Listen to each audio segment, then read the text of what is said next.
Vlogging.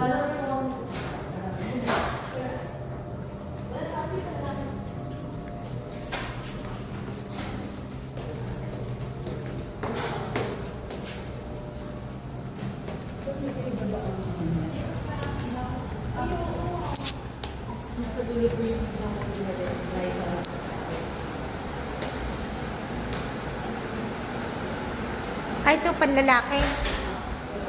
Mas malaki.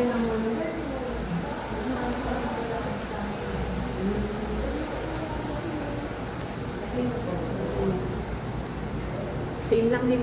Ino-open yung bubbles pag next. Ah.